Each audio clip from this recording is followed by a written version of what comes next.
पारगाव त्यालाच म्हणतात जो जे गाव भवसागरालाही पार करण्यासाठी समर्थ आहे त्याला म्हणायचं पारगाव। आज मात्र या ठिकाणी दुःखद बाब माझ्या दृष्टीने, पण बबनराव कुसाळकर या ठिकाणी नाही आहेत, महाराज जे आहेत दोन्ही चोपदार, ज्यांच्यामुळे मला नेहमीच कार्यक्रमाचा चोख असतो। अभंग तुकोबरायांचा आहे। तुकोबरायांचं एक मागणं आहे, खूप हिला प्रतिबंध, त्याच्यानं माया आहे। दुसरं गाडं म्हटलं पहिलं मी माणूसच होतो म्हणे, तुझ्या नादी लागलो गाढव झालो, आता गाढव झाल्याच्या नंतर सुद्धा जर मी पुन्हा गाढवपणा केलाच तर माझं काय होईल याचा विचार करतोय, कोणाला कळतंय? किती वेळ तोच भाव व्यक्त करतात। जर संकटामध्ये ज्या ठिकाणी तुझं नामस्मरण चांगलं होत असेल तर मला संकट मान्य, येऊ दे मिळू दे। आणि जर कोणता असेल तर त्याचं नाव कर्म आहे, तिसरा कोणता असेल तर आशा, आणि चौथा प्रतिबंध आहे गुणाचा। आपल्याला सगळे प्रतिबंध पाहिजे नाही, पण हे सगळे जाळावेच लागतात, तोडावेच लागतात, तरच भक्ती आपली सफल होते। आजच्या अभंगाच्या दृष्टीने जर विचार केला तर गुणाचं बंधन तुकोबरा या ठिकाणी जाळण्याचा प्रयत्न किंवा भगवंताकडे प्रार्थना करतात। 3 गुणाने आपलं जीवन युक्त आहे। पहिला गुण असतो तमोगुण, दुसरा असतो रजोगुण आणि तिसरा असतो सत्वगुण। तमोगुणाचे 3 बंधन आपल्या जीवनात असतात भक्तीसाठी। पहिलं बंधन जर कोणतं असेल तमोगुणाचं तर निद्रा, दुसरं कोणतं असेल तर आळस, आणि तिसरं आहे प्रमाद। भक्ती करू लागलो की आपल्याला आळस येणार म्हणजे येणार, कुठं झोप नाही आली तर कीर्तनात द्यायचं, झोप येते, कारण निद्रा हा प्रतिबंध आहे आणि तमोगुणाचा आहे। संत जीवनाकडे जर आपण पाहिलं तर तुकोबरा या ठिकाणी त्या निद्रेला आटोक्यात आणण्यासाठी असं म्हणतात शेंडीला दोरी बांधत, तिने येऊ नये। निद्रा ही आपल्याला भक्तीपासून दूर नेत असते, म्हणून निद्रेच्या आहारी जायचं आणि तिचा बंदोबस्त करायचं। दुसरा प्रतिबंध जर कोणता असेल तमोगुणाचा तर आळस। माणसं बरं आळशी असते, माणसाला भक्ती करत असताना आळसाने एवढं घेरलंय महाराज, चला ना कीर्तनाला आलो असतो म्हटले, पण दिवसभरला दमलोय। म्हणजे बाकीच्या गोष्टी करताना कदाचित त्याला आळस वाटत नाही, पण परमार्थ करताना माणसं आळशी होतात, म्हणून तर तुकोबराय सांगतात करावी तातडी परमार्थी, करावी तातडी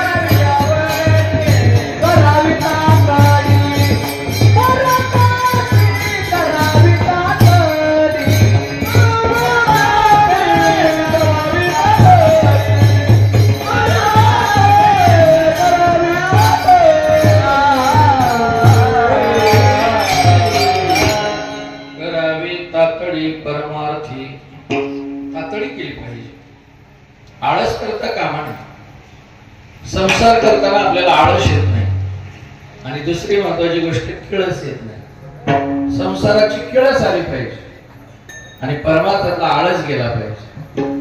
आपल्याला संसाराची किळस येत नाही आणि परमार्थात आळस आल्याशिवाय राहत। आता किळसवाणं काय, परमार्थ का संसार? संसार लाजीरवाणा आहे, किळसवाणा संसारात रात्रंदिवस करतो गड्या, तिथं आपल्याला मात्र अजिबात आळस येत नाही। माणसं पहाटे उठतील, रात्री 2 वाजता उठतील, जाऊन आकडे टाकतील, पण काकड्याला मात्र येणार येतात का? कारण संसाराच्या दृष्टीने आपली काकडे आहे, पण परमार्थ करताना मात्र आळस टिचून भरलेलं असतं। आलस्यही मनुष्यानं शरीर असतो महारिपुहा। सगळ्यात मोठा दोष जर आपल्या जीवनात कोणता असेल तर आळस। फार आळशी असतात माणसं महाराज परमार्थाच्या बाबतीत, म्हणून त्याला प्रतिबंध सांगितलाय, आळस करायचा नाही, होईल तेवढी तातडी केली पाहिजे, नाही का? जड जडवणी वैला आणि ये भक्तीच्या वाटेला जे पावसे काव्य निदान आळसना करियाना तुका विनयी कुंदिया तुका विनयी कुंदिया तुका विनयी कुंदिया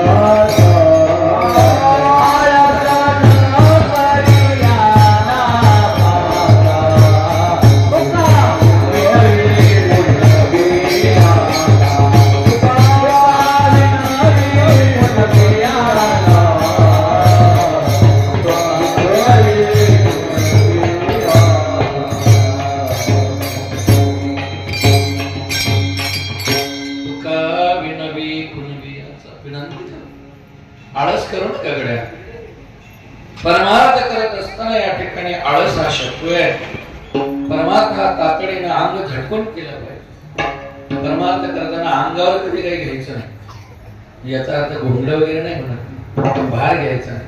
तो काय म्हणे घालो दयावरी भार बहुधा संस्कार देवा. देवाकडे यायचं ते भार घेण्यासाठी नाही यायचं, आभार मानण्यासाठी यायचं. मंदिरात जायचं ते मागण्यासाठी नाही जायचं आणि खूप काही दिलंय म्हणून यायचं. आयुष्य जगत असताना भगवंताचे पदोपदी आभार मानले पाहिजेत आणि त्याचं भजन केलं पाहिजे, तातडी केली पाहिजे. तिसरा जर प्रतिबंध कोणता असेल तमोगुणाचा तर प्रमाद. सतत चुका करत राहतो माणूस. आज ऐकलं ना ठरवून टाकतात माणसं, आता नाही घ्यायची इथून गेल्यावर. ठरवलं आता घेणार नाही, पण पुढे एखादं काहीतरी कारण घडतं पुन्हा घेतल्याशिवाय अनेक चुका करतो. अनेकांनी या ठिकाणी तंबाखूच्या पुढे चंद्रभागेत टाकली तिथं गेल्यावर, पण इथं येऊन पुन्हा दुकानात घेतली. ते तमोगुणाचं लक्षण. आयुष्यात कळतंय माणसाला हे वाईट टाकलं पाहिजे, कोणाला कळत नाही तंबाखू वाईट सांगा बरं, कोणाला कळत नाही. असा एकही माणूस नाही की त्याला तंबाखू वाईट कळत नाही. पण इतकं चांदोल पण द्यावं त्याला परमार्थ करणाऱ्या माणसाने. भजन ठेवलं तरी सुद्धा माणसं भजनाची तयारी करत असताना हार्मोनियमचा सूर पाहणार नाही, पखवाजाची पुडी पाहणार नाही, पण तंबाखूची पुडी आणल्याशिवाय राहणार. ज्याच्या घरी भजन आहे त्याला कदाचित हे साहित्य येत राहील, पण त्याला अगोदर विड्या काड्या बिड्या आणि पुड्या आणून ठेवाव्या. कसं काय बाबू, चुकी आहे. परमार्थ करत असताना व्यसन करणं मोठा अपराध आहे. भजन ते मंगळवारी भजन ते मंगळवारी भजन ते मंगळवारी भजन ते मंगळवारी राधाने तुकेना नरकाने तुकेना राधाने तुकेना नरकाने तुकेना नरकाने तुकेना नरकाने तुकेना.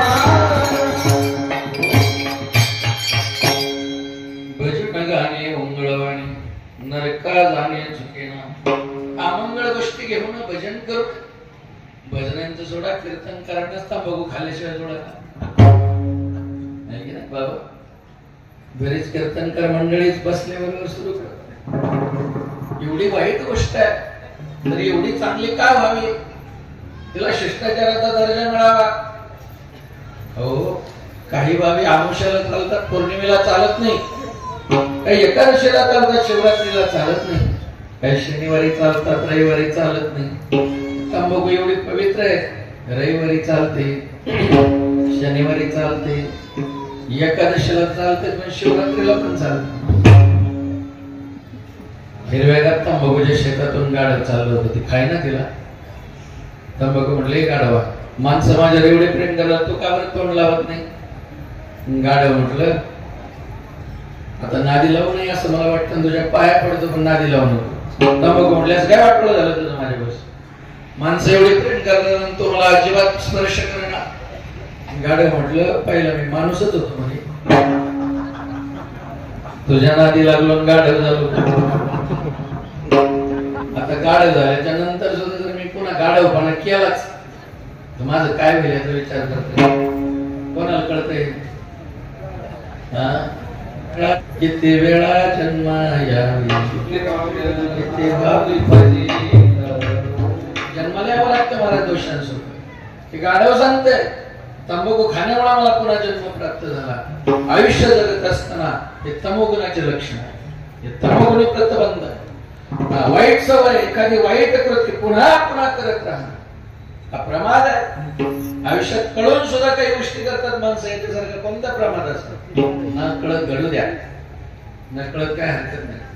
मेंढपाळाला हिरा सापडला आणि मेंढीच्या गळ्यात बांधला, काय हरकत नाही, त्याला नाही कळला. पण पारखी चाललेला रस्त्यानं आणि तो म्हटला, हो दादा दगड द्यायचा का? दगड. आता दगड काय म्हटला? त्याला वाटलं हिरा, म्हटल्यावर हा हिरा जागा व्हायचा. दगड म्हटलं, व्यवहारात चतुर असतात माणसं. दगड द्यायचा का म्हटल्यावर मेंढपाळ दादा म्हटले द्यायचा. केवढ्याला? मेंढपाळ दादा म्हटले 100 रुपये घेईल. आता त्याला काय माहिती विचारायला, तो हिरा आहे मौल्यवान काय माहिती. या पारख्याला असं वाटलं जाऊ दे, वाचले तर वाचले, 10-5 4-2 रुपये वाचण्याच्या प्रयत्नात म्हटलं 90ला दे ना. तो म्हटलं 1 रुपया कमी नाही घेणार. हा म्हटला 95ला मागून पुढे जाऊ, वाचले 5. म्हटलं 95ला दे ना. तो म्हटला रुपया कमी नाही घेणार. गेला पुढे. तेवढे दुसरा पारख्याला मागलो. दुसरा पारख्याला म्हटलं हे बाबा दगड द्यायचा? म्हटले हो. रस्त्याच्याच कडेला मेंढ्या, गळ्यातला हिरा पाहिला. पारखे म्हणतात दगड द्यायचा म्हटले हो. केवढ्याला? 500 रुपये घे. कारण पहिला हुकलं होतं, त्याला वाटलं 500 घेईन म्हटल्याबरोबर हुशार होता महाराज तो पारखी. नवीच नोट काढली दिली, चल सोड.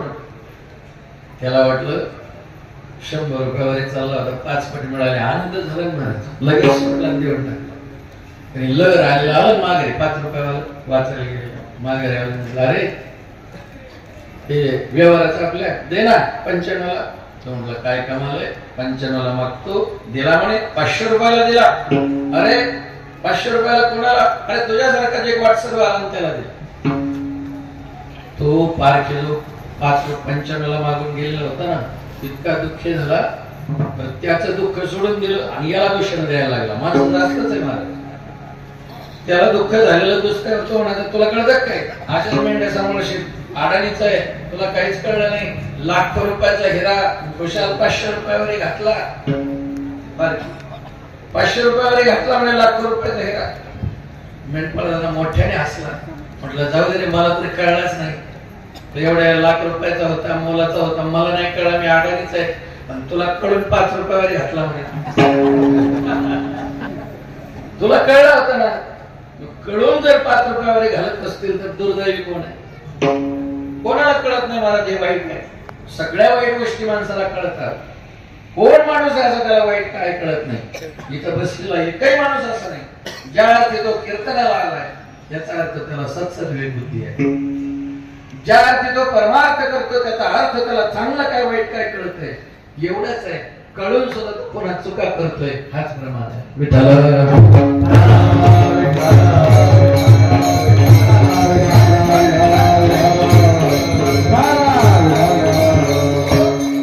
भक्ती करत असताना तमोगुणी माणसांच्या जीवनात सगळे प्रतिबंध आपल्याला पाहायला मिळतात. त्यांना निमित्तच लागते, त्यात अडकतात. काही प्रमादात अडकतात, काही आळस करण्यात अडकतात, काही मात्र झोपेत अडकतात. एवढी झोपरी काही माणसाला एकदम घसरून पडलं उठणार. 4-2 माणसं पडतच गेले. म्हटले काय नाही झालं तुला तरी, काय बरं कुठे ना तो म्हटला आता पडलोयस ना, डोकला घेऊनच उठतो. घसरून पडल्यानंतर डोकला घेऊनच उठावं इतकी झोपडी आहे काही माणसं. सतत झोपलेच असतात काही माणसं. एक जणाला म्हटलं लवकर उठायचं हवं, तो म्हटलं त्या आडाणीपणाचं लक्षण. शिकल्यानंतर माणसाला उशिरा उठण्याची परवानगी आहे. असं कुठलं तरी काहीतरी घेऊन जगतो माणूस. खऱ्या अर्थाने हे सगळं तमोगुणी जीवन आहे. राजस जीवन जर कोणते असं जर तुमचं म्हणणं असेल तर सतत तहान भूक लागली, पोटाची नाही म्हणत नाही, दर पिण्याची सतत गोळा करतो महाराज माणूस. त्याला भूक नसली तरी तो खाल्ल्याशिवाय राहत नाही. खायला दिलेलंच खातो असं काही नाही, काही खातो. आयुष्य जगत असताना तृष्णारूपी जो प्रतिबंध आहे तो फार भयानक आहे. काय हवंय महाराज आपल्याला, किती हवंय सांगा. माऊली म्हणतात याला मेरू पर्वत जरी सोन्याचं करून दिला तरी म्हणतो एवढाच. अरे मग घेतो तरी किती नाही का? काय मिळालं नाही आज आपल्याला? गाडी मिळाली, बंगला मिळाला नाही का, जमीन आहे, सगळं सुख सुविधा आहे, पण समाधान आहे का सांगा? अजिबात. आयुष्य जगत असताना आपल्याला जे मिळालंय त्यात अजिबात समाधान नाही. 90 रुपये त्याचं अजिबात समाधान नाही माणसाला. 100ला 10 कमी आहेत म्हणून सगळे धुरतायत. 100 रुपयाला 10 कमी आहे, 90चं समाधान नाही, पण 100ला 10 कमी धुरतले. आता ते 10 कधी मिळतात सांगा बरं. आमचे मोठे बाबा सांगायचे ते 10 झाला तरी मिळत नाही. आयुष्य जगत असताना सतत आपल्याला हवं गोळा करायचं. ऐका आपण जे नकोसे झालो ना जगाला, आपला जो वीट आलाय ना जगाला, त्याचं एकच कारण आहे आपली हवं. आपलं जेवण हवं राहिलं नाही. घरी गेलं की घरचे म्हणतात आधी डोकं दुखी, आणि ऑफिसला गेलं की तिथले म्हणतात आधी 7:30. आपल्याला पाहिल्यानंतर घरातही सुखी होत नाही, दारातही होत नाही. आपण नकोशे झालं जगाला, त्याचं एकच कारण आहे आपण हवेत गेलेली माणसं आहेत आणि हाव धरलेली माणसं आहेत. लय हवे महाराज आपल्याला. मऊ दगड दिसलं तरी घरी घेऊन येते. माऊली वर्णन करतात काय करा. दर सापे गळे जातो असे उभा, तरी तो माशा वेटाळी जीवा, आयुष्य कवन्या लोभा वाढीवली कृष्ण. असं काय लोभ झाला त्याला. सापाने अर्धा गेलेला असताना सुद्धा तो माशा मारायचं सोडत. समोरून जर माशी चालली तर तो भिड कशी जीभ लांबवतो, माशा पकडतो, माशा मारतो. माऊलीने हे दृश्य पाहिलं. अर्धा वेळ सापाने केलेला असताना सुद्धा त्याने माशा मारायचं सोडू नये. आता 10-5 मिनिटांनी सगळा गिळंकृत होणार. किती आयुष्य राहिलं त्याचं. अगदी क्षणभराचं सुद्धा आयुष्य उरलेलं नसताना सुद्धा समोर आलेली तो माशी मारतोय आणि आयुष्याचा त्याला विसर पडावा. केवढा मोठा आश्चर्य. कोणाचं सांगतो ते माऊली? बेडकाचं नाही सांगितलं, तुमचं आमचं संगीत. न जायचे ताठा नृत्य काढातो मंडुकी वटुघाट.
आमचे मोठे बाबा सांगायचे एखादी गाडी शेतात चालली ना, त्या गाडीच्या खाली एक कुत्र चाललेलं असतं.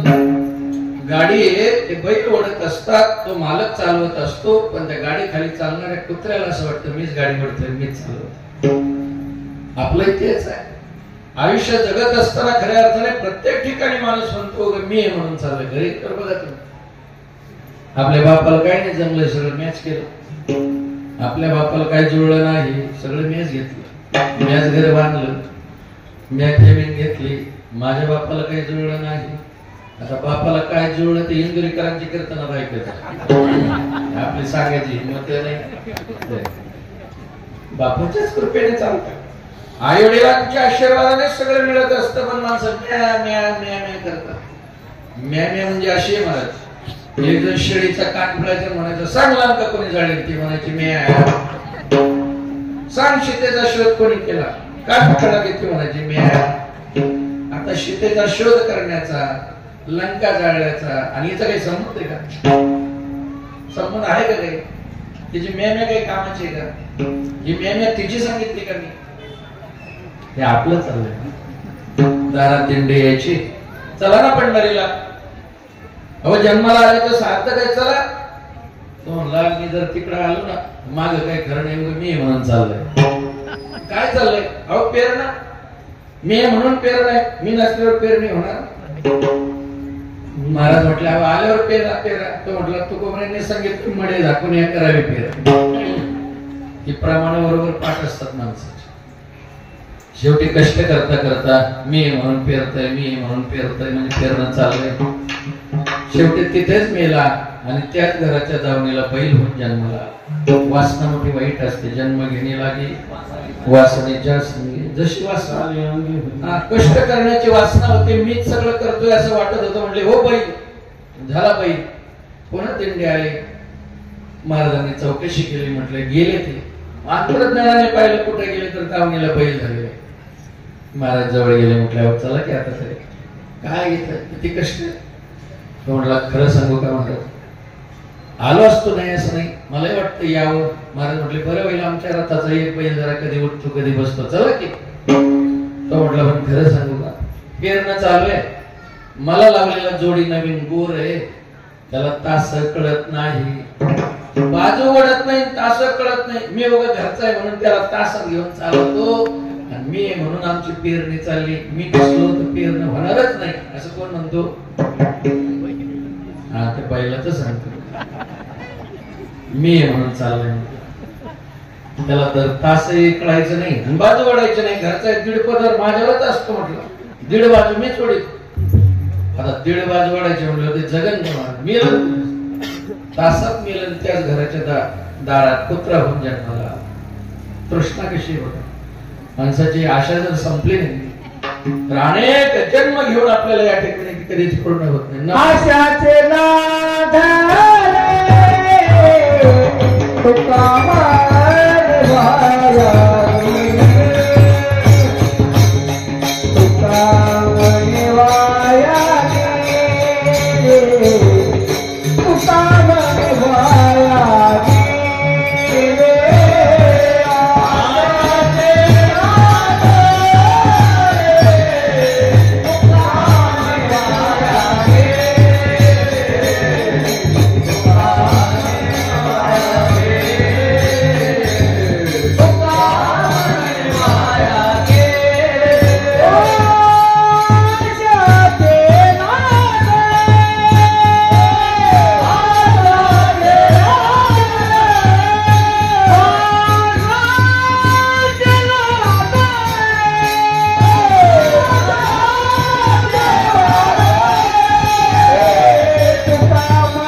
वाया गेली महाराज. न मन मरे न माया मरे, मरमर गये शरीर, आशा तृष्णा न मरे, कहे गए संत कबीर. कबीर जे म्हणतात आशा आणि तृष्णा कधीच मरत नाही, पण माणसाला मारल्याशिवाय मारते महाराज.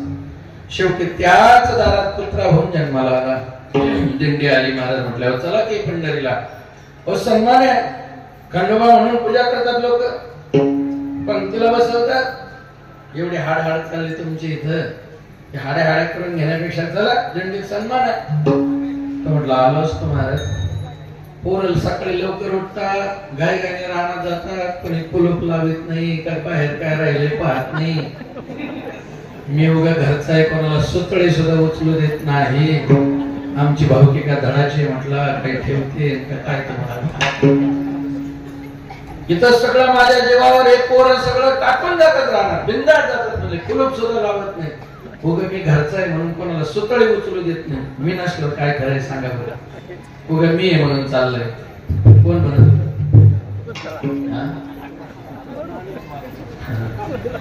मी आहे म्हणून चाललंय.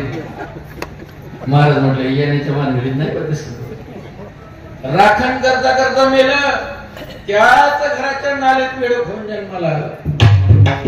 रेंद्यात राहावं लागलं. रेंद्यात कृष्णा मोठी वाईट आहे मला. रेंद्यातच नाही ती माणसं. शेवटी ते दिंडी आली, नालीच्या वर आलं, वाटरलेले डोळे घेऊन बघायला लागले दिंडी. महाराजांनी अंतर्ज्ञानाने पाहिजे इतकेच गिराईक बिडू जवळ गेले. काय तळ हातावर नेतो, तळ हातावर चला के पंढरीला उतर बाई जन्माशी होणे पहारी पंढरी. चला सार्थक होईल. तोडला महाराज आलो बर का. येतं जी मजा येते तिकडे थोडीच. काय मजा आहे. अवे नातवंड परतंड खेळतात जरा बरं वाटतं पाहताना. महाराज म्हटले पुन्हा त्यांच्यात आणून सोडतो. नाही ना म्हटले त्यांचा लय घोटाळा होतो. मी नसलं काय घोटाळा होतो. त्यांना जर काही खेळायला नाही मिळालं मला काठीवर घेतात आणि फेकतात. म्हणजे लय बरं वाटतं. काठीवर घेऊन फेकण्यासाठी तिथं राहिले ते कोण. काठीने मार खाल्ल्याशिवाय मला काय येत नाही. मला मी बेडकच सांगते तुमचं काय बरेच गिऱ्हाईक महाराज झालं.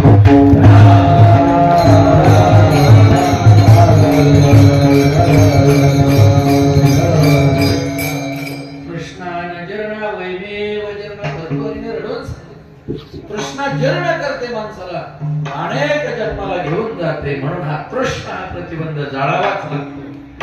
तमोगुणाचा असणारे प्रतिबंध आळस निद्रा आहे प्रमाण जाळावे लागतात. तृष्णा हा रजोगुणाचा प्रतिबंध आहे, जाळावाच लागतो. आणि सत्वगुणाचा प्रतिबंध आहे ज्ञान आणि सुख, हे दोन प्रतिबंध. आता ऐकल्याबरोबर किती बरं वाटलं महाराज. ज्ञान आणि सुख ही काही सामान्य गोष्ट आहे. आणि या ठिकाणी भक्ती करत असताना हे सुद्धा प्रतिबंध ठरू शकतात. ज्ञान प्राप्त झाल्याच्या नंतर सुद्धा माणसं अहंकाराने कदाचित गुरफटतात आणि नामस्मरणापासून बाजूला जातात. बरेच ज्ञानी माणसं आहेत महाराज. तिथे ज्ञान झाल्याच्या नंतर अहंकाराने संपले. आता माझ्याकडे वेळ नाही, परंतु ज्ञान हा प्रतिबंध आहे, त्याला बाजूला करावं लागतं. ज्ञान हे आपल्याला तिथपर्यंत घेऊन जाण्यासाठी उपयुक्त आहे भगवंतापर्यंत. भगवंत कळतो सुद्धा ज्ञानाने, पण मिळत नाही ना. मिळण्यासाठी त्याला बाजूलाच करावं लागतं. ज्ञानाला सुद्धा तो प्रतिबंधच आहे. आपण पोहायचं येत नसेल तर भोपळा घेऊनच पोहतो ना. भोपळ्यामुळे आपण पोहायचं शिकलो, पण एक जण पोहता यायला लागलं तरी भोपळा बांधूनच पुढे आणायचं. शहाणा म्हणून चालला. म्हटलं अरे तुला पोहता येत नाही का. म्हटलं येत. भोपळा का पाठीला बांधतो. तो म्हणला त्याच्याला माझ्यावर उपकार आहे, त्यानेच तर मला शिकवलं. भोपळं नसतं तर मला कसलं पोहता आलं असतं. त्याच्या माझ्यावर उपकार आहेत, त्याच्यामुळे जर मला पोहता येत असेल तर मी त्याला कसं सोडू. म्हटलं त्याला कसं विसरू, त्याला कसं विसरू. शहाणा माणूस म्हटला पोहण्याचा आनंद घ्यायचा असेल ना तर त्याला सोडावं. तो म्हटला सोडणं जमीन ना. ते म्हटले मग तू भोपळा होशील, येडा भोपळा, त्याला सोड. जसं पोहण्याचा आनंद घेण्यासाठी जरी भोपळा उपयुक्त होतं शिकण्यासाठी, पण आनंदासाठी बाजूला करावं. ज्याला भक्तीचा आनंद घ्यायचा असेल त्याला ज्ञान बाजूलाच करावं. ज्ञान गिळून गावा लागतो, गिळून गायचं महाराज. ज्ञान नाही तर मग माणसाचा आनंद संपतो. दुसरा प्रतिबंध जर कोणता असेल तर सत्वगुणाचा प्रतिबंध आहे सुख. सुख प्राप्त झाल्याच्या नंतर सुद्धा माणसं या ठिकाणी भक्तीपासून दूर जातात. चांगलं घर बांधलं राखायला थांबतात. बरीच माणसं म्हणतात चला की कीर्तनाला. नाही ना घरी कोण नाही. अहो कुत्रा आहे ना. नाही म्हटलं पण त्याला जोडी नको बा. 2-4 बिस्किट असतात, फार काय असते. 10-5 तोळे दागिने घरात असतील तर माणसं येत नाही, राखण करत असतात. जोपर्यंत झोपडं असतं तोपर्यंत मात्र माणसं येत असतात. बंगला बांधला की विसरतात. धन प्राप्त झाल्याच्या नंतर सुद्धा माणसं विसरतात. नवे सुखाच्या सगळ्या गोष्टी आपल्याला ती सुख पाहिजेच वेळ मिळाल्यावर, पण ते सगळी सुख प्राप्त झाल्याच्या नंतर जर तुकोबराय म्हणतात मी हरिभक्तीपासून दूर जात असेल ना देवा, तर त्याला आग लागू दे. आगीला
ज्या सुखामुळे मला या ठिकाणी हरिमुखाला येत नसेल, ज्या सुखामुळे मी हरिनाम घेत नसेल, त्या सुखाला आग लागू दे.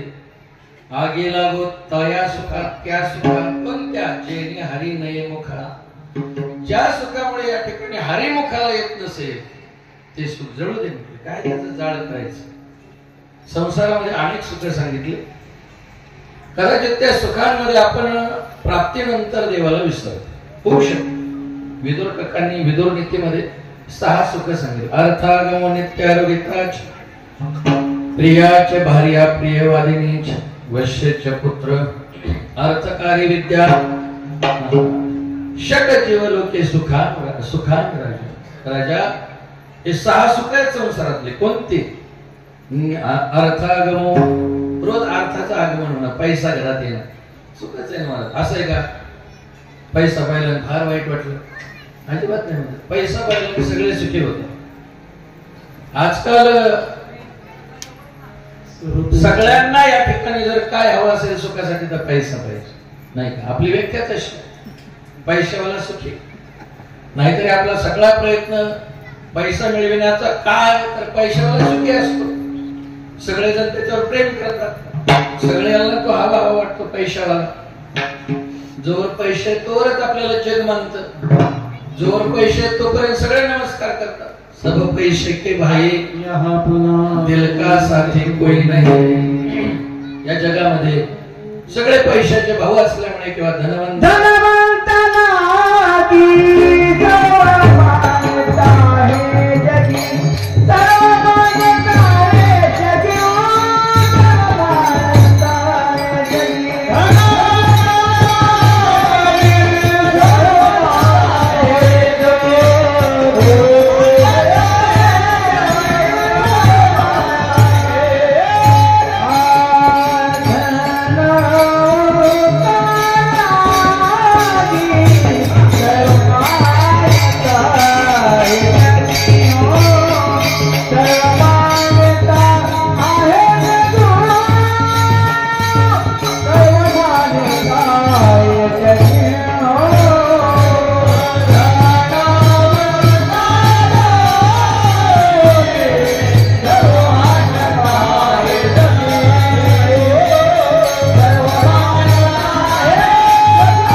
धनवंता लागे सगळे मान्यता आहे. पैसा असला की मानतात सगळे बरं जगाचं सोडा घरचे कुठपर्यंत प्रेम करतात आपल्याला घरचे सुद्धा अहो घरच्या जवळ तुम्ही घरी पैसे आणताय तोवरच दादा बाब आहे जोवरी छळण गा तोवरी म्हणते माझा ज्या दिवशी तुमचं पाकिट बंद होईल खरं सांगू सभापती साहेब पाकिट घ्यायची माझी अजिबात इच्छा नाही फक्त घरच्याने राग राग करू नये म्हणून गेलो पाकिट ज्या दिवशी नाही त्या दिवशी आमचं काही घरी बरं राहत बिघड इच्छा नसताना घ्यायची बाळी जोवरी छळण गा तोवरी म्हणते माझा मानितीला हात तोवर देवा सुखाची आकाश इंद्रिय मावळल्यानंतर तोच अन्न आहे अन्नाला माग झालेला तुम्ही जागेच आहेत ना सगळे ज्याला सगळे अन्न म्हणायचे अन्न आणत होत तोवर अन्न आले तेच अन्नाला माग झाले टायमाला तुकडा मिळत नाही माझ्या अन्नाला जोपर्यंत अन्नाचा उपयोग आहे जोपर्यंत अण्णा घरी घेऊन येतोय तोपर्यंतच या ठिकाणी त्याचा सन्मान आहे ज्या दिवशी तुमची उपयोगिता संपेल त्या दिवशी हे जग तुम्हाला फेकून देतं यूज अँड थ्रो त्या दिवशी हे जग तुम्हाला टाकून देईल आयुष्य जगत असताना पैसा हा वाईट आहे अशातला भाग नाही पण तोपर्यंत आपण जर त्या पैशातच अडकलो तर हे फार वाईट आहे पैसा वाईट नाही पैशात अडकणं वाईट आहे पैशानं भगवंत होत आहेत जेथ संपत्ती आणि दया दोन्ही वस्ती माझी विभूती आहे कोण जिथं धन आणि दया दोन्ही पण तो धनात अडकत नाही दया आहे त्याच्याकडे दान करतो देत राहतो गोरगरिबाला मदत करतो इतरांचं सुख स्वतःचं सुख मानतो तो भगवंत आहे श्रीमंती असलीच पाहिजे महाराज पण खरी श्रीमंती स्वतः सुखी असण्यात नाही मी किती सुखी आहे आपली विचारधारा याला अजिबात महत्व देत नाही माझ्यामुळे किती जण सुखी आहे याला किंमत मी किती आनंदी आहे याला काही मूल्य नाही माझ्यामुळे किती आनंदी आहे मला असं म्हणायचं आपल्यामुळे जरी जगातली माणसं सुखी नसली ना तरी चालेल पण घरातली असली पाहिजे आपल्यामुळे कदाचित घरचे सुद्धा सुखी नसतात घरी जर पिऊन माणूस येत असला तर काय सुखी घरी सांगा पण आपल्यामुळे सगळे सुखी असावेत असं ते जीवन असावं आपल्यामुळे सगळ्यांना सुख मिळेल हे नक्की लक्षात असलं पाहिजे पण त्याच सुखात आपण अडकता कामा नये खरं सर्व सुख आपल्यापासून दूर जाता कामा नये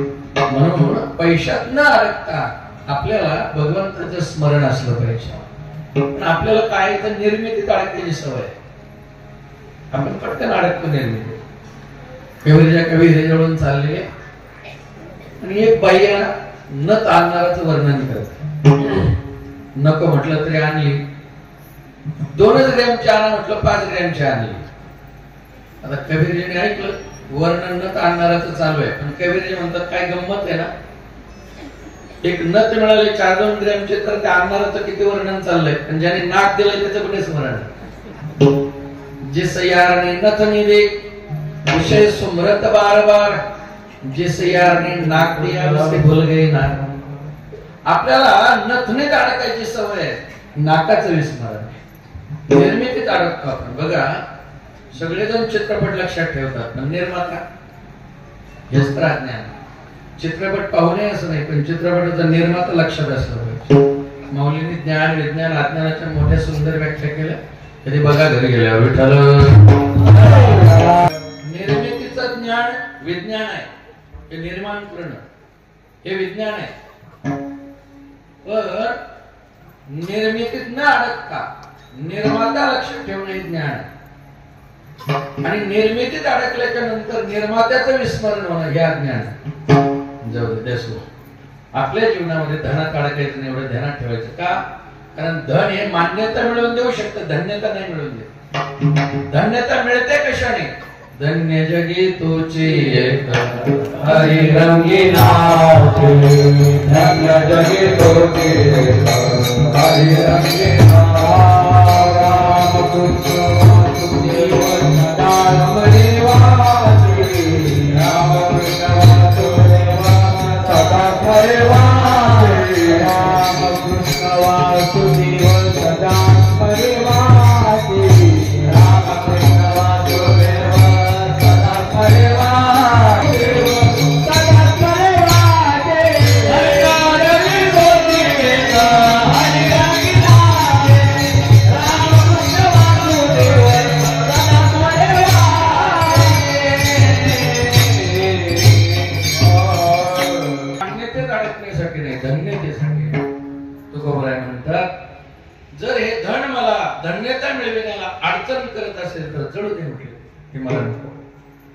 दुसरी गोष्ट असे नित्य आरोग्यता म्हणजे निरोगी जीवन संपत्ती.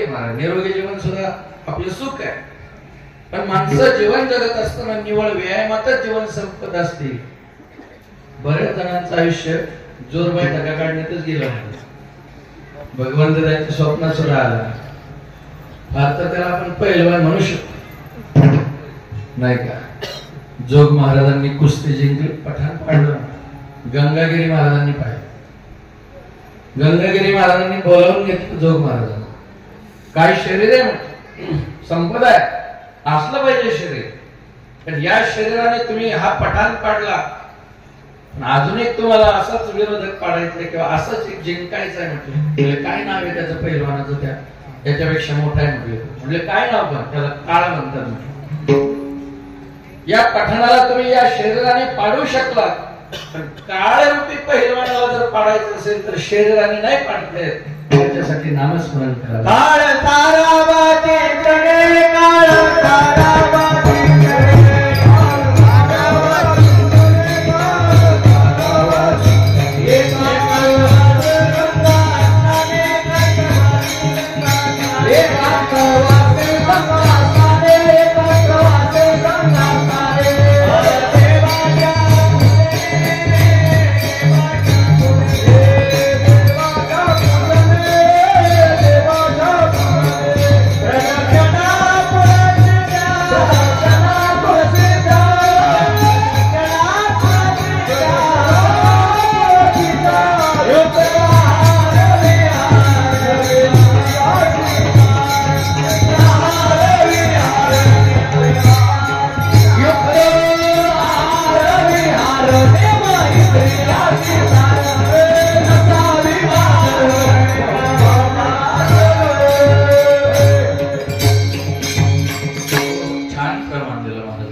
आपल्याला काळरूपी पहिलवान पाडायचा असेल तर तो शरीर बळाने नाही पाडता येत म्हटले. त्याला काळ सारावा चिंतन. तुकोबराय म्हणतात जर मग चांगलं शरीर भगवंतापासून दूर नेत असेल आणि केवळ शरीरच पोचण्याचं धन्यता मानत असेल तर तेही मला अशी सगळी सुख आहेत. आता सांगायला वेळ नाही, परंतु आज्ञाधारी पुत्र असणं सुद्धा सुख आहे. तुकोबराय म्हणतात चांगली पत्नी असणं सुद्धा सुख आहे, नाही असं नाही. पण चांगली पत्नी मिळाली म्हणून जर आपण कीर्तनाला जात नसून परमार्थ करत नसू तर मग कर कशा बरी नाही. निदान माणसं बाहेर तर निघतात. संसारातली सगळी सुख. पत्नी जर सुंदर मिळाली, गुणी मिळाली, सुख आहे. आता श्लोकात आपण पाहिलं, प्रिया भार्या प्रियवादिनी, प्रियवादिनी गोड बोलणारी आहे, सद्गुणी आहे. संसारातलं सुख आहे.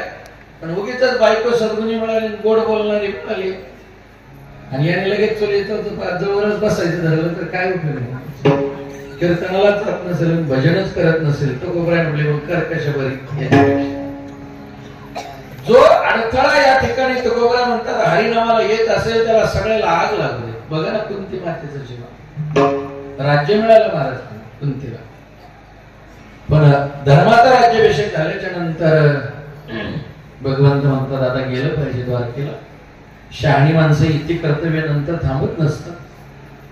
धर्मराजाचा राज्याभिषेक झाला आणि भगवंत आता द्वारकेला जाणार आहे. कुंती मातेला कळालं.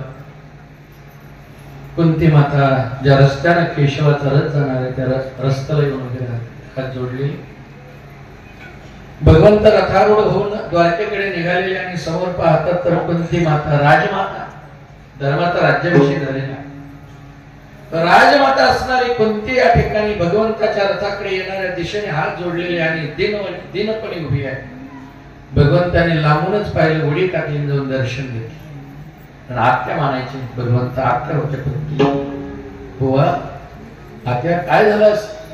राजमाता आहेत आपण, रस्त्यावर उभा राहावं. आज का खिन्न चेहरा असावा?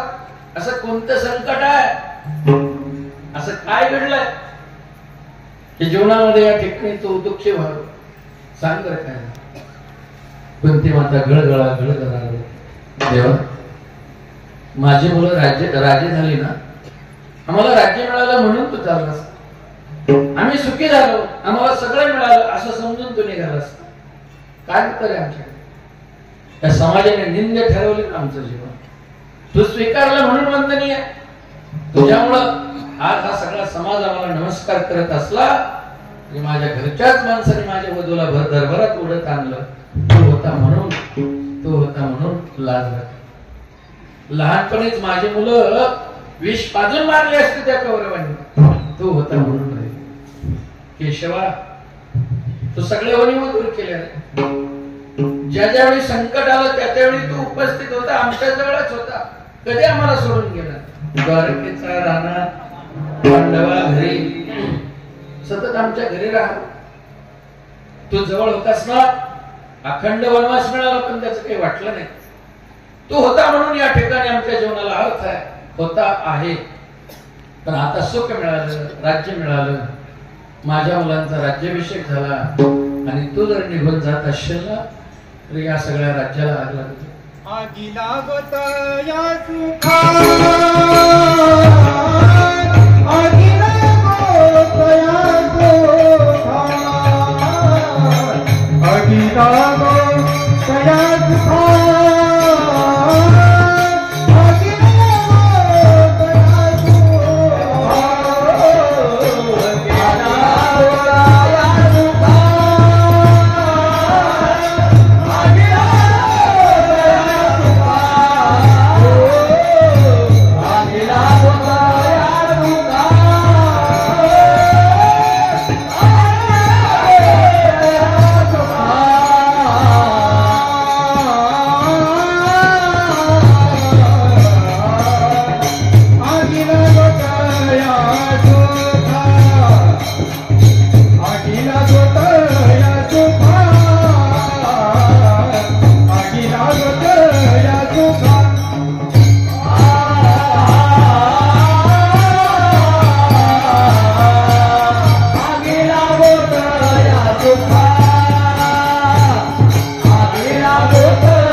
मौलिक.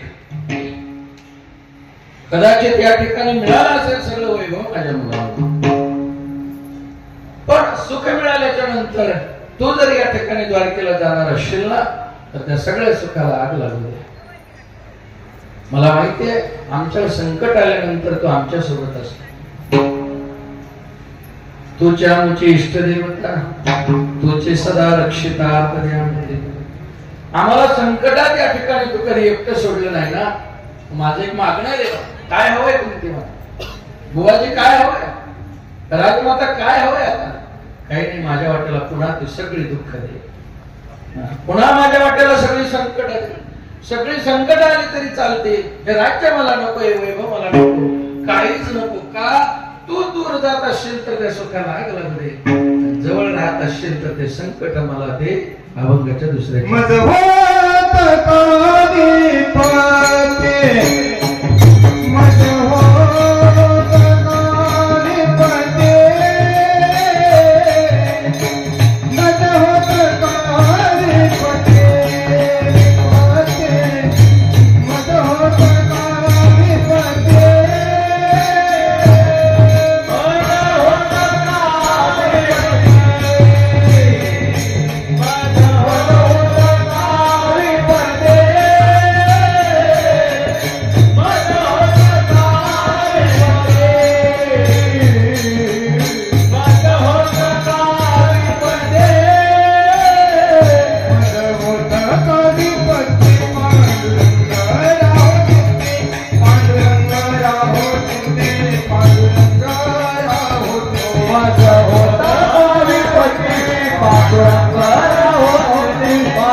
चालतील. मला संकट आले तो कोपऱ्यात तोच भाव व्यक्त करता.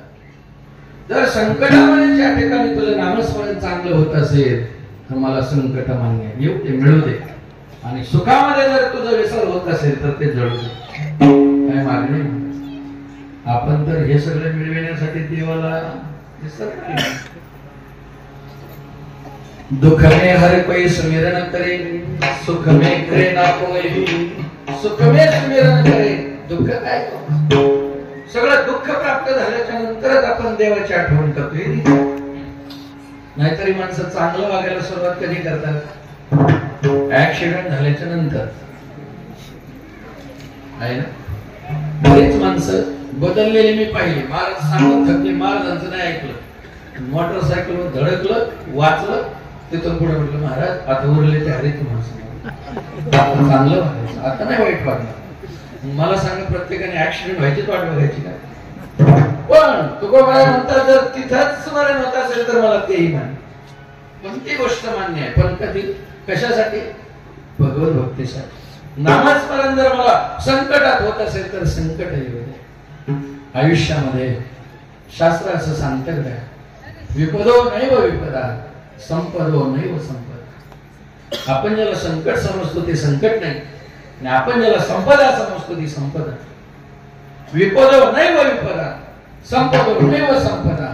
विपदा विस्मरण विष्णू, संपदा नारायण स्मरण. संपदा जीवनातली जर कोणती असेल तर हरिभजनी संपदा आहे, आणि संकट जर जीवनातलं कोणतं असेल तर भगवंताचा विसर हे संकट आहे. भगवंताचं विस्मरण होणं याच्यासारखं दुसरं संकट नाही, आणि भगवंताचं स्मरण होणं याच्यासारखी दुसरी संपत्ती नाही. आपल्याला मान्य करावं लागेल. तर रीत तशी आहे. काय नव्हतं रावणाकडे सांगावं? कोणतं सुख नव्हतं? भजन करायचं, विठ्ठल. संसारिक दृष्टीने सगळी सुख लाभलेला, मी सांगितलेल्या श्लोकातले सगळं मिळालेला जर कोण असेल तर रावण. मला सांगा, पहिलं संसारातलं सुख सांगितलंय, संपदा किंवा श्रीमंती किंवा धन. रावणाकडे घर सोन्याची होती म्हटल्यावर धन किती असत? शुद्ध कांचनाची 7 कोटी, 7 कोटी घर शुद्ध कांचनाची होती. ते म्हणून तुम्हाला काय माहिती, मी 4-5 वेळा जाऊन आलो म्हणून सांग. शुद्ध कांचनाची, शुद्ध सोन्याची 7 कोटी घर म्हटल्यानंतर आता घरच सोन्याचं, घरातल्या अंगावर सोनं कशाला विचारलं? खूप मोठी संपत्ती. दुसरी गोष्ट अशी आहे, आरोग्याच्या दृष्टीने विचार केला, नित्य आरोग्य शरीराचा मोठं सुख आहे. रावण अमृत पिऊन आलेला होता. अमृत एक कुपी म्हणजे अमृत कुपी आजाराचा काही संबंध अजिबात नाही. म्हणजे शरीराच्या दृष्टीने म्हणाल तर समर्थ शक्तिशाली आहे, मृत्यूच नव्हता महाराज, अमृत पिऊन आलेला आहे, एवढं सुख आहे. तिसरी गोष्ट, पत्नी म्हणाल, पत्नी मंदोदरी सारखी पत्नी, न कुलेन न रूपेण न दक्षिणेन मेथी मया अधिकावत तुल्य. मंदोदरी सांगते रावणाला, तुम्ही ज्या सीतेचा मोह धरलाय ती सीता कुलाने श्रेष्ठ नाही माझ्यापेक्षा, रूपाने श्रेष्ठ नाही आणि स्वभावाने पण नाही. आता सीता आपल्या दृष्टीने सगळ्यात कुलवान, सगळ्यात सुंदर, सगळ्यात चांगली पत्नी, बरोबर. मंदोदरीच्या तुलनेत या ठिकाणी मंदोदरी श्रेष्ठ आहे. गुणवान तर आहेच, रूपवान आहे.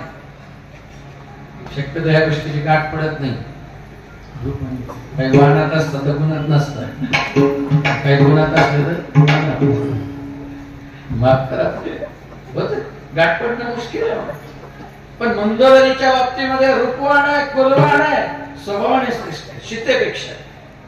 अशी पत्नी महाराज पतिराजाला समजावून सांगितलं. आता सांगायला माझ्याकडे वेळ नाही. मंदोदरी सारखी पत्नी लाभणं म्हणजे त्याच्यासारखं दुसरं भाग्य नव्हतं माझं.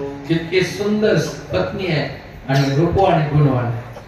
चौथी गोष्ट जर कोणती म्हणाल तर आज्ञाधारी पुत्र.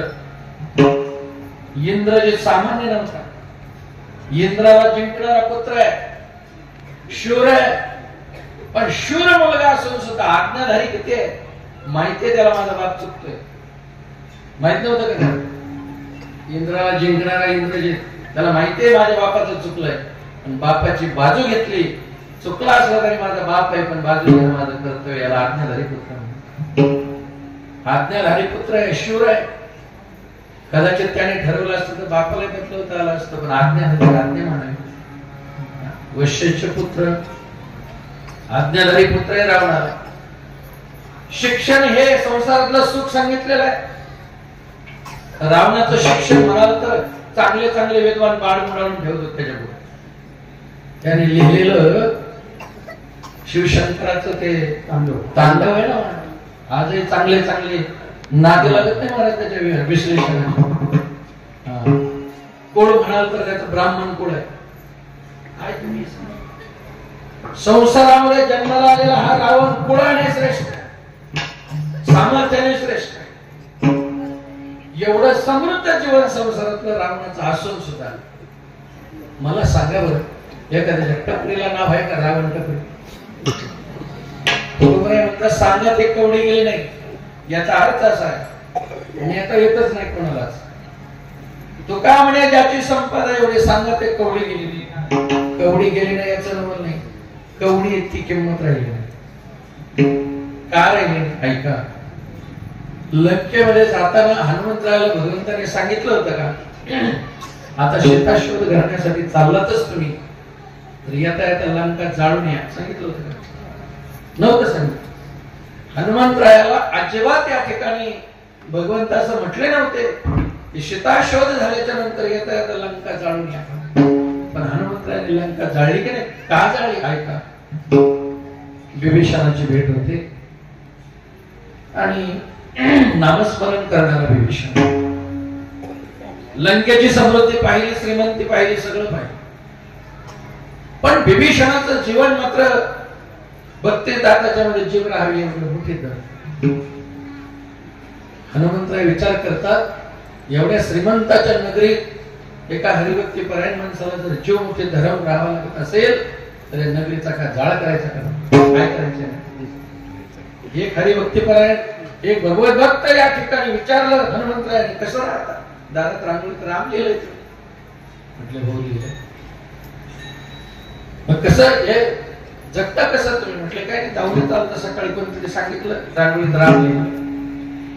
धावून आल्यानंतर मी समजूत काढली बंधुराज राम हे तुमच्या शत्रूचं नाव म्हणून नाही दिलं. मग राम म्हणजे तुमच्या रावणातलं राय आणि म म्हणजे माझ्या वहिनी साहेब मंदोदरीतलं म आहे तुमच्या दोघांचं नाव लिहिलं. नादी लागला गेला मग आलंच असं म्हटलं म्हणजे मोठे धरूनच म्हटले हो. हनुमंतराय विचार करतात की जिथं भक्तीला जीव मोठे धरून राहावं लागत असेल किती समृद्ध नगरी असली तरी तिला आगच लावली पाहिजे. निमित्त झालं या ठिकाणी शेपटी पेटविण्याचं आणि हनुमंतरायांनी या ठिकाणी तिला जाळी लंका धन्य धन्य म्हणे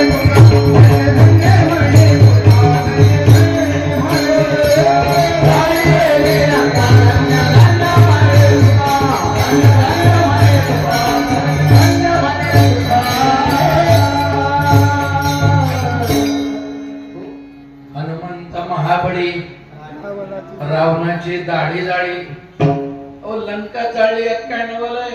हनुमंतराय हातावर रावणाच्या समोर गेले म्हटले या तोंडाचा का जाळ करायचा का म्हटले. तोंडाला काडी लावली त्याची का लावली त्याच्या तोंडाला काडी. मी बोलतो काय रावणाची दाढी जाळी म्हणजे तोंडच जाळलं ना त्या तोंडाला आग लावली. हनुमंतरायाने म्हटले काय करायचं या तोंडाचं जर हरिनाम घेत नसेल तर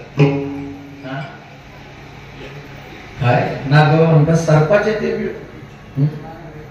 जिव्हा नव्हे काळ सर्प आहे ठीक आहे. जिभे का म्हटले काळ सर्प आहे. ज्या तोंडाने भगवंताचं नामस्मरण येत नाही ते तोंड या ठिकाणी हनुमंतराय जाळून टाकतात त्याला आग लावतात. याहीपेक्षा महत्वाची गोष्ट अशी आहे याहीपेक्षा विचार करायला लावणारी गोष्ट अशी आहे अशा जाळण्यासारख्या कृत्याला तुकोबराय धन्यता देतात ही विचार करण्यासाठी. जाणं का चांगलं आहे घर जाणं गाव जाणं गाडी जाणं तोंड जाणं चांगलं आहे. चांगलं नसताना सुद्धा तुकोबरायांनी म्हणावं जाळी आली लंका तुमच्या आमच्यासारखी माणसं तुकोबरायांकडे आली. तुकोबराय एक तर सांगितलं नव्हतं त्यांना जाळून या तर केवळ काम करणारा लगडी नव्हता. सांगितलं नव्हतं तरी जाळली आणि तरी सुद्धा तुमच्यासारख्या माणसाने असं म्हणावं का धन्य धन्य जाळण्यासारख्या कामाला. तुकोबराय म्हटले खरंय आशाला येतो मोठा आशाला येतो थोर काय जाळ करायचा म्हटले त्याचा काय थोर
असेल मोठा म्हटले ना असेल श्रीमंत आशेलाही सगळं पण काय जाळायचं म्हटलं ते तुकारामाने येथे भजन प्रमाण भजन प्रमाण मानवी जीवनाला आल्याच्या नंतर सगळं गौण आहे फक्त प्रमाण काय असेल प्राधान्य जर कशाला असेल तर फक्त भजनाला भक्तीला. नाहीतर तुम्ही म्हणाल श्रीमंती संसार हे सगळे प्रधान नाही का अजिबात नाही. तुम्ही आम्ही ज्या श्रीमंतीच्या नादात आहोत ज्या संसार फुलविण्याच्या नादात आहोत ना त्याच्यापेक्षा कितीतरी पटीने श्रीमंत संसार बाकीच्या घटकांना दिलाय. दास आहे ना दास दास त्याला हेलिकॉप्टरची सोय दिली देवाने आपल्याला हेलिकॉप्टर घ्यायला किती पैसे लागतात? नगर जिल्ह्यात अहिल्यानगर मध्ये फक्त दोघांकडे, बरोबर? अहो हेलिकॉप्टरवाला एखादाच असेल आपल्यात, नाही तर तासाला सुद्धा हेलिकॉप्टर बसायला आहे का नाही? पायलटिंग करते बघा, असं वाटतंय आपल्याला. किती किती जेवण आहे त्याला ते, जाऊ द्या, तुम्हाला ते जरा शुद्र वाटलं असेल. मला सांगा, इथं श्रीमंतीत जर मोजायची असेल तर व्हेल मासा समुद्र किनारी आला आणि त्याने जर उलटी केली तर समुद्र किनाऱ्यावर त्याने केलेली उलटी 22 कोटी रुपयाला विकली जाते. व्हेल माशाची उलटी 22 कोटी रुपयाला. आता मी तुम्हाला कबूल कल्पित सांगत नाही, 6 महिने 8 महिने झाले असतील त्याने उलटी केली, झडपलं, संरक्षण, धावपळ झाली, उलटीला संरक्षण द्यावं लागलं, सेंटेड पदार्थ तयार होतात.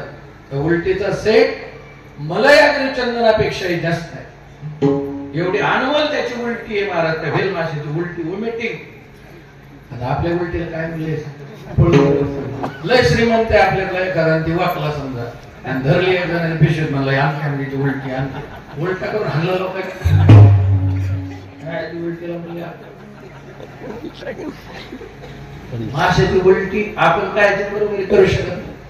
22 कोटी आणायला आपलं सारं येळकोट होईल आपलं. 22 कोटी देवाने तर फार समृद्धी दिली. अजूनही सुगरणीसारखं घरट नाही बांधता, सिमेंटाचं वाकडं तिकडे बांधला माणूस, ते कारवानी भोगतो. आपल्या घरी चला चहा प्यायला गेला का ते काजूलच राहता, हरिभजन तेच सांगतो. काय गुन्हे बंगला कसा वाटला तुम्हाला? काही गुन्हे वाटत असले तर सांग. एक जणांना म्हटलं तू इथं राहणार नाही, कशी गुन्हे कशाने करून त्या बंगल्यात आपण राहणार नाही, जावं लागणार. आपण मेल्यावरच बंगल्याच्या बाहेर निघणार कसं काय नाही. बरेच मोठे मोठे मी जिन्यात पाहिले बंगले बांधणार,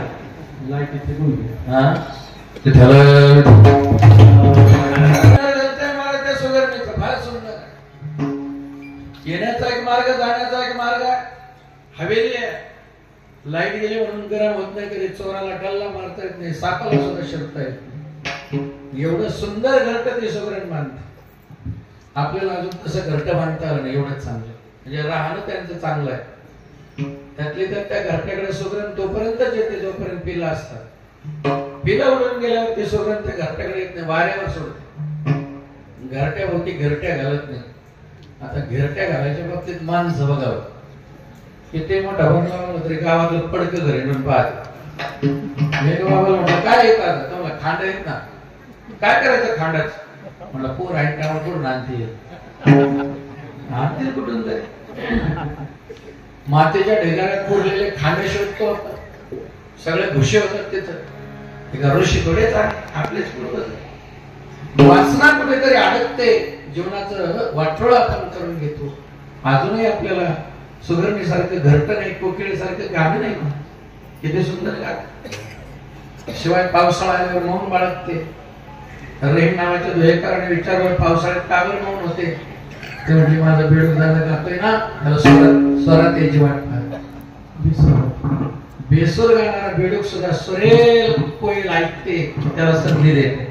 आपलं 2 चालीवर काय चालीवर जात नाही, आपलं वेगळं. गाणं चांगलं, राहणं चांगलं, पाहणं चांगलं आहे. माशाचं पाहणं, आपलं कासवीचं पाहणं. पिलं समोरून जर भुकेने व्याकुळ होऊन आली, कासवी फक्त डोळे भरून पाहते, पिलांचं पोट भरतो. काय कासवीचे बाळ पाहणे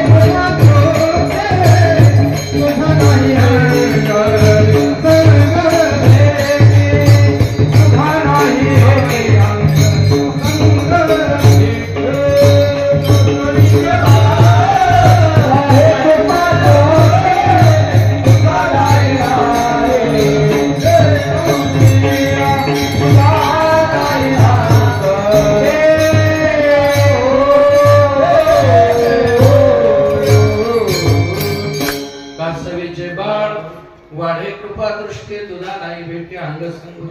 पिलं पडून व्याकुळ होऊन आलेली आई डोळे भरून पाहते, पिलांचं पोट भरून. डोळ्यातलं सामर्थ्य, आपल्या डोळ्यात काय सामर्थ्य? आपले डोळे एवढं करू शकतात, कुठे मार चालू शकतात आपल्याला. आपलं पाहणं का धडत, आपण मार खाऊ शकतो भारत. आपल्या डोळ्यात काय सामर्थ्य? पण सगळं जरी सगळ्यांकडे चांगलं असलं ना तरी हे भजन मात्र कोणालाच कळत नाही. तुमचं आमचं चांगलं पण जर कशात घडलं असेल तर फक्त भजनात. रावणाकडे सगळं होतं पण इथं सगळं जळून गेलं, संपून गेलं, भजन नव्हतं. तो गोबरा म्हणतात एवढा जर पुरावा समोर असेल आणि याच जन्मात भजन घडत असेल आणि भजनासाठी जर या ठिकाणी धन संपत्ती आडवं येत असेल तर ते जळू दे. जळो ते समोर, जळो ते समोर, जळो ते समोर, जळो ते समोर, जळो ते समोर, जळो ते समोर.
भूमीचीच ताकद आहे नाही का?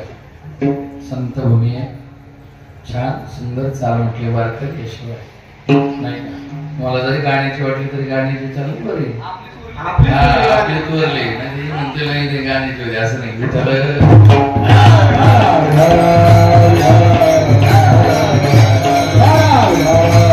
म्हणतात जळो ते समोर धन संपत्ती उत्तम थोडं चालेल, सगळं जळालं तरी चालेल पण काहीच न बघत कोबऱ्यात. हे अडसर ठरत असेल तर तुम्ही हे जळू दे, ते जळू दे, ते जळू दे, काही मिळू दे. तो कोबऱ्या म्हटले तुझं भजन घडण्यासाठी जे जे लागेल ना ते सगळं मिळू दे. शेवटच्या चरणात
Oh, my God.